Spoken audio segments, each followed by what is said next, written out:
Okay, what I'm going to do is I'm going to dress the stone using the silicon carbide grit for rock tumbling. It's not that expensive at all. I forgot that I had it. So here's the issue, is that with the stone, they get dished out, and so you flatten them out using various methods. First, you'd rub it on a sidewalk, and then you can put sandpaper on a surface plate or piece of glass and draw it across and get it even flatter, depending on how obsessed you are with flatness. Now, these are extremely flat. But anyway, the problem is that after you do that, and also I use a diamond lap on this, as a matter of fact, it just so happens there it is. And so I did this under running water to go like that to get it perfectly flat. I mean, trust me, just since you're not here to measure this, just believe me, this is flatter than you can imagine. The problem is that afterwards, what you've done is you've flattened off the top grains. Now these down here, like this is a microscopic section of the top of this stone that I just showed you. And so these represent the shards of sharp grains down there. And that is how they would look, because the stone is not designed to be like round little grains. They're sharp like that. So when you flatten it, see what it does? See, the top is flat. And so when you run the knife across it after you flattened it, got it all perfect, even the roughing side, you can tell. You go like this, see it? See, like right now, that's my roughing side, and this is a coarse roughing carbide stone. This is the rough side, that's kind of the finisher side, but I just use this for roughing out really bad knives. Okay, but the point is, after you do all your flattening, which I have a good video on there, how to flatten a stone and make it perfectly flat, that the tops are flat like what you see, and you feel it. You go like that, it's like glass, it's like it's not doing anything. Well, it's because it isn't. Now, like when you buy these and you try them and you go on the roughing side, you go, ouch!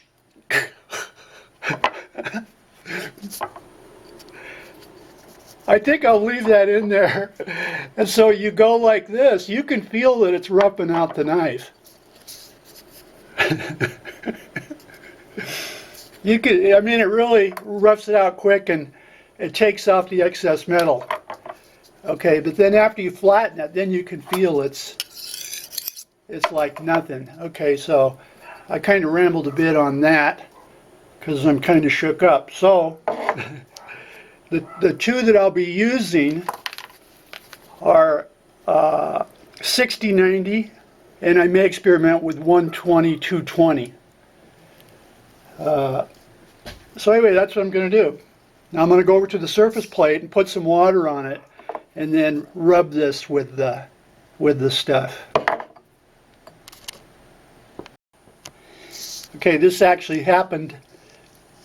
It looks worse than it is, but this actually happened while I was doing a video on knife sharpening. I was talking about the stone, and of course I was working one-handed, and so I just barely clipped the end of my finger. But this is not a comedy. This actually, it actually happened. Okay, so I'm just going to do the obvious. This is 60-90, and so I took like 4 pinches and just went like that, and so the stuff is on there, and I got the stone wet because I don't want to do it dry. I want it to be like a wet slurry, and so I'm gonna keep it wet with a spray bottle.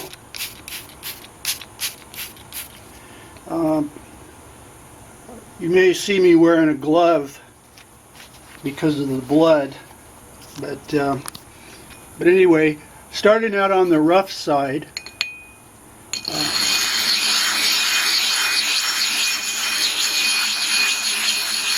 you can tell it's working good. It feels borderline too rough, but we'll see.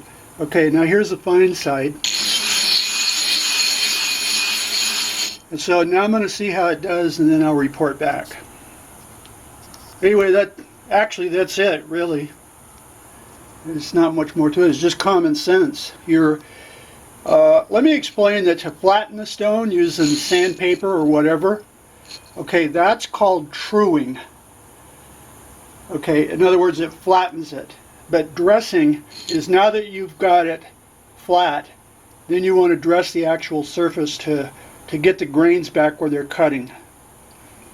So I want to be clear on that.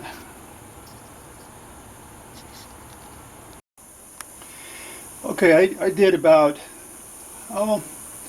not even a minute on each side, and so now I'm going to rinse it off in the tub and get a reading of if it feels like it made it sharper.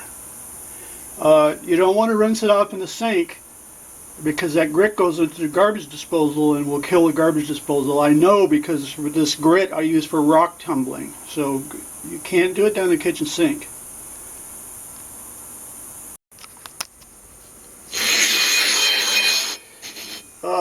I used the knife on it. You could tell it definitely made a difference. Absolutely, no doubt about it. But I'm doing a little bit more.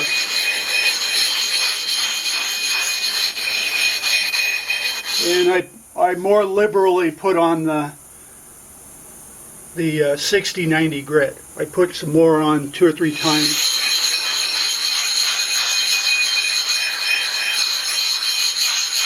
But it really made a difference.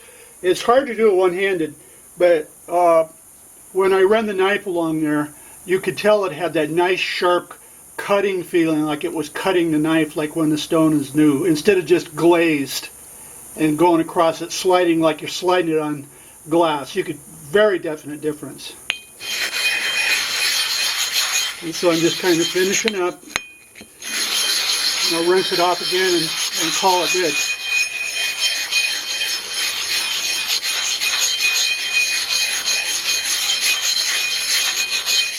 And then I have pumice stones. They're actually from St. Helens eruption. And I'll rub that along there too to kind of rough it up a little bit more and loosen up those grains. Okay, that's it. I think this is the end of the video. Anyway, I want to report it really fixed that surface. After you flatten them, you know, they're just glazed over. You can tell it that they're glazed over, but it really opened it up, and when I ran the knife along there, it has that nice slicing sound. So yeah, it was successful. My little cut, by the way, is already virtually invisible and not bleeding. The other thing I want to say, okay, now the question was the 60-90 is the roughing grit, and then the next would be the 120-220 semi-roughing for rock tumbling. Okay, but there is no feeling like you're going to want to go finer, because even on this fine part, it had to feel like it was just right. Not like, well, that's too coarse, I want to go finer. So you can go 60-90, you'll be okay.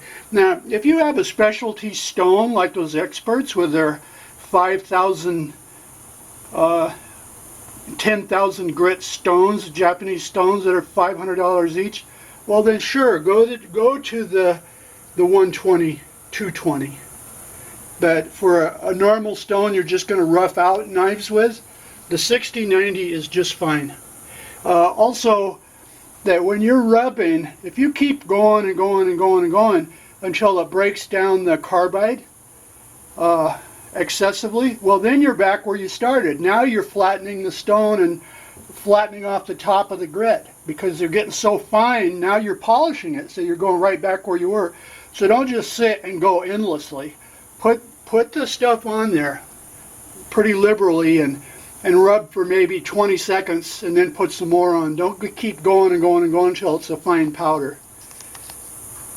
Okay, that's it. Maybe I'll do one more with the camera on the stand showing sharpening the knife, because you'll be able to hear, you can hear the difference.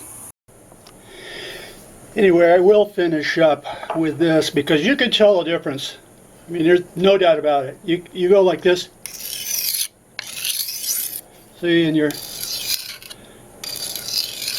you can feel it and you can hear it, that you're back to the stone cutting instead of just glazed. See, you can also see it. Can you see that?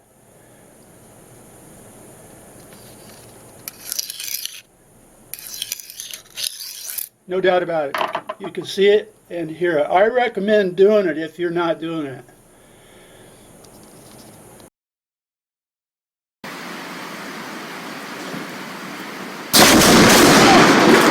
What is that?